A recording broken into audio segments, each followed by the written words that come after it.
سلام، نورآغا نوریم د افغانستان د الکترونیکي زده کړو د انګریزي ژبې ښوونکی. هیله ده چې تاسو ټول جوړ او روغ اوسیږئ. د انګریزي ژبې د زده کړې د لړۍ 25 درس ته په خیر راغلاست. په 25 درس کې تاسو ته د پارټس اف سپیچ یا د کلام د اجزاو څخه مو تاسو ته ناون یا نوم راپیل کړی و چې د نوم د ټایپس یا تر ډولونو پورې را رسېدلی و. د نن په درس کې یعنی په 25 درس کې تاسو ته د اسم یا نوم پر ډولونو یا اقسام باندې غږیږو چې ناون جنرالي په عمومي توګه پر څو ډولونو باندې ویشل شوی دی.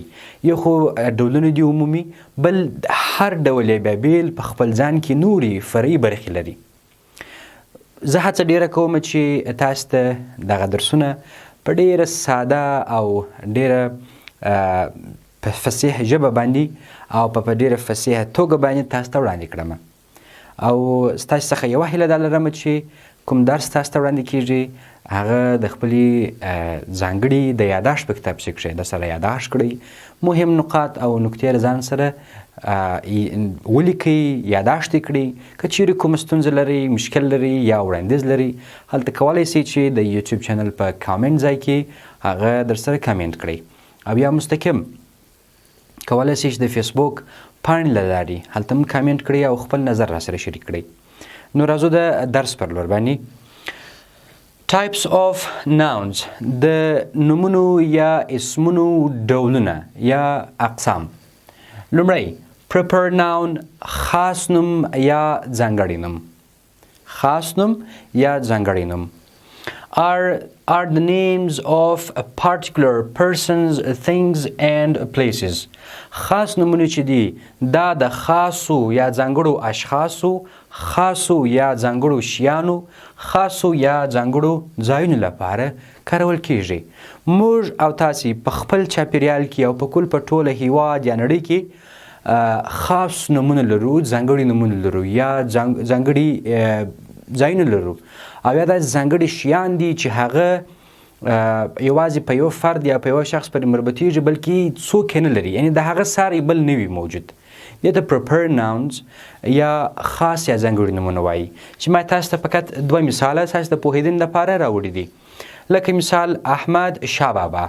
احمد شاه بابا د معاصر افغانستان یا د افغانستان د معاصر تاریخ بنسټ ایښودونکی، او په افغانستان کې بل احمد شاه بابا نه دی راغلی، همدغه یو شخص احمد شاه بابا دی. بل افغانستان. Afghanistan is also a proper noun. There is no other country name of Afghanistan in the map of the world. د نړۍ په نقشه کې بل د افغانستان په نام باندې هیواد نشته، دغه یو افغانستان دی چې په ټول نړۍ کې دی. نو دا دې ټولو ته موږ تاسو وایو چې proper noun یا خاص اسم. تاسو فکر سره وکړئ، هر کله چې په خپل ولایت کې، په خپل هیواد کې او یا د نړۍ په کچه باندې د ځای، شخص یا اشخاصو او همدارنګه یا د شي څخه یا د اشیانو څخه یادونه کوئ، که چیرې هغه خاص یا ځانګړي وه، یعنی د هغوی ساری او مثال بل نه و وجود په نړۍ کې.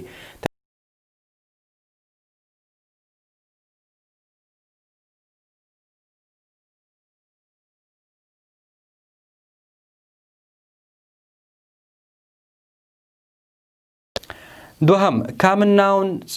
Common nouns عام نومونه. عام نومونه are the names given to every person, place and thing.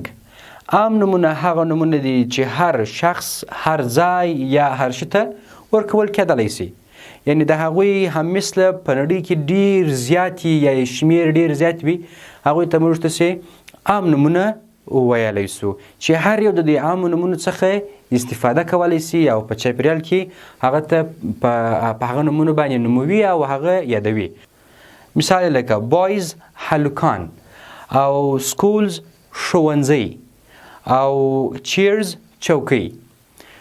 اوس مثال سکولز دا د یو ځای نوم دی، مکاتب یا مکتبونه شاید ډېر زیات وي، په مختلفو نومونو باندې وي، خو په مجموعي توګه د ټولو ته موږ او تاسې سکولز وایو، یا سکولز ورته وایو، یا ښوونځي ورته وایو، یا سکول یو مکتب ورته وایو، چې دغه په عام طور سره د هر ښوونځي یا هر مکتب دپاره دغه یو سکول لغات یو ورډ کارول کیږي.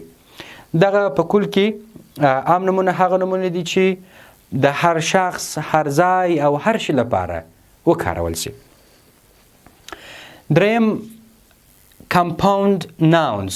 Compound nouns ترکیبي نومونه are those nouns which are made of 2 or 3 words. دا هغه نومونه دي کوم چې د 2 یا 3 لغاتونو څخه جوړ شوي وي. These are those nouns which are made of 2 or 3 words. اوس example مثال دی bus driver. bus driver که تاسو ګورئ بس هم یو noun دی یا اسم دی او driver هم یو noun یا اسم دی. اوس دا دواړه noun دي، دواړه راځي یو ځای کیږي، دواړه noun words دي یا دواړه یو ځای کیږي، ترکیب کیږي، دوی یوه معنا افاده کوي. بس موټر ته وایي، ډرایور چلونکي ته وایي. یعنی بس ډرایور د بس موټر چلونکی. دلته بس هم noun دی او ډرایور هم noun دی. دا دواړه noun words مو سره یو ځای کړله، دته مو یو بیله معنا مشخصه ځانګړې کړله چې دته compound noun ویل کیږي. یعنی دوه اسم راخلو سره یو ځای کوو او هغه ته یوه ځانګړې معنا ورکوو. لکه مثال بس ډرایور، موټر چلونکی. دا دوه nouns یا دوه اسمونه سره یو ځای سوله، یوه معنا افاده کړه. بل مړه تاسو ویلي وو چې د 3 لغاتونو څخه جوړ وي یا د 3 برخو څخه جوړ وي. مثال لکه brother in law. brother in law اخ ته وایي چې په دې کې brother in law چې دا د 3 کلمو څخه ترتیب شوی دی. 4 څلورم دانه collective noun دا جمعي نوم دی. collective nouns یا جمعي نومونه یا collective noun جمعي نوم are the names used for a collection of persons, places and things. دا collective nouns یا جمعي نومونه بیا هغه نومونه دي چې د اشخاصو، ځایونو او شیانو د مجموعې لپاره کارول کیږي. یعنی چې په یو ځای کې ډېر اشخاص وجود ولري، ډېر اشخاص ژوند وکړي او یا ډېر شیان موجود وي او یا هم ډېر ځایونه موجود وي په یو ځای کښې.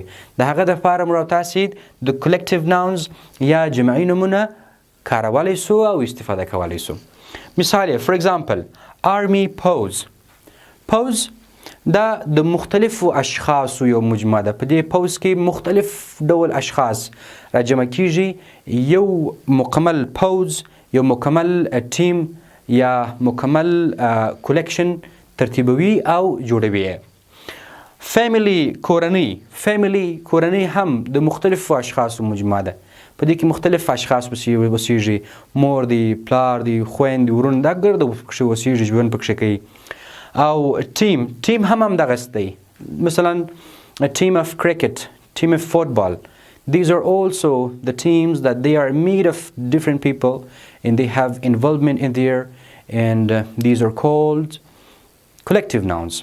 دې ټولو ته جمعي نومونه ویل کیږي. پنځم abstract nouns. abstract nouns دي دا د معنا نومونه دي.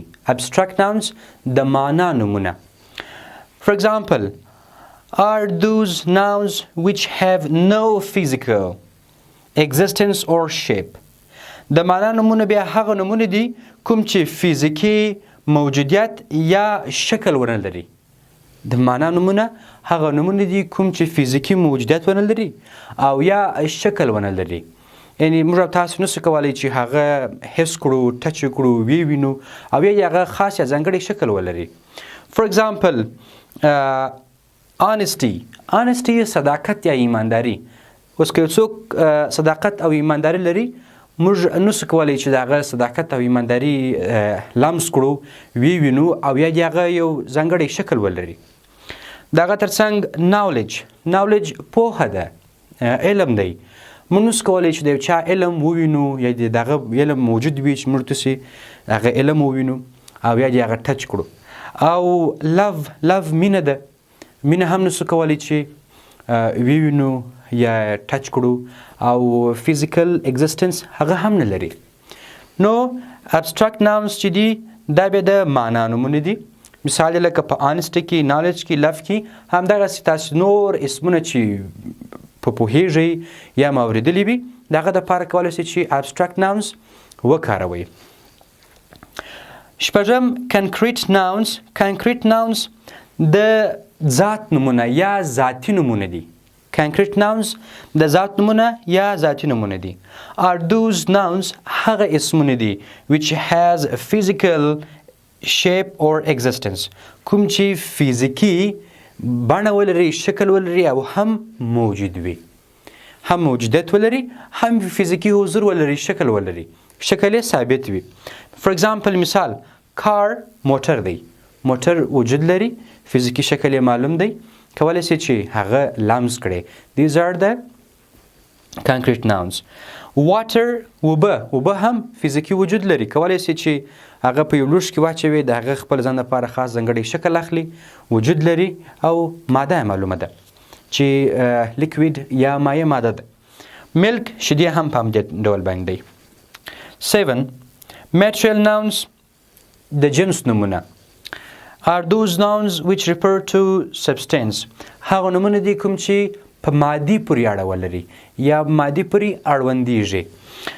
for example مثال gold سره زر، gold سره زر دا material noun دی یا material nouns څخه شمیرل کیږي. بل wood لرګی دا هم جنسي نوم دی او بل cotton پنبه دا هم د دغو نومونو څخه حسابل کیږي. تاسو نن په 15 درس کې د types of nouns یا د اسم ډولونه زده کړل چې په هغه کې مو لومړنی prepared nouns یا خاص یا ځانګړي نومونه و، common nouns عام نومونه او compound nouns ترکیبي نومونه، همداسې نور نومونه زده کړل او هم مو ویډیو تر پایه پورې خدای دې وکړي چې سره کتلې وي. زما یوه هیله بیا هم دا ده چې کوم درسونه موږ تاسو ته وړاندې کړو د هغه د کیفیت د هغه د مختلفو اړخونو دپاره کولی شئ چې خپل نظرونه راسره شریک کړئ تر څو دا زموږ خدمات په پراخه توګه بیان ته تاسو پورې در ورسیږي. ډېره مننه، ژوندي اوسئ.